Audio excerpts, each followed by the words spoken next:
হ্যাঁ, এই সম্পর্কে যদি একটু বলি, মেন কথা হচ্ছে কি, আমি সবসময় বলি আপনি যদি ভালো জিনিসটা যদি নিয়ে যদি মানুষের সামনে প্রমোট করতে পারেন, এখানে কিন্তু এখন ম্যাক্সিমাম পিপল যারা আসে তারা সব দোকান থেকে কিন্তু টেস্ট করতে আসে, এলেপাতারে সবগুলো থেকেই চেষ্টা করে একটু টেস্ট করার জন্য।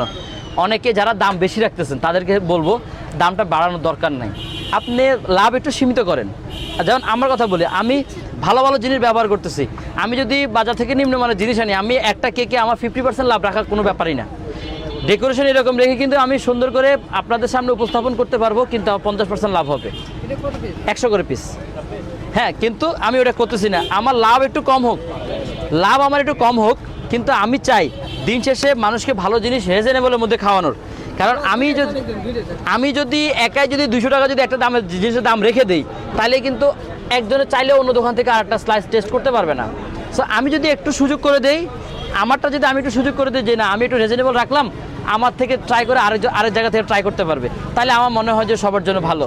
আর যেটা বিষয়টা হচ্ছে গিয়ে, এখানে ম্যাক্সিমাম আমি বলি, সবাইকে বলি, এখানে সবাই উদ্যোক্তা, যারা কেক খেতে আসবেন সবসময় সবারটাই ট্রাই করবেন, শুধু যে আমাদেরটা ট্রাই করবেন, আমাদেরটা ফেস পরিচিতি তা কিন্তু না। সবাই দিন শেষে কিন্তু কষ্ট করে, সারা রাত আমার বোনেরা কষ্ট করে কেকগুলো বানায় আপনাদের সামনে প্রেজেন্ট করে। সো আপনারা চেষ্টা করবেন ওদেরগুলো ট্রাই করার জন্য। হ্যাঁ, তারাও হচ্ছে গিয়ে হোমমেড বাসায় বানাচ্ছে। এ টাকাটা রাখো, প্রশ্ন করেন।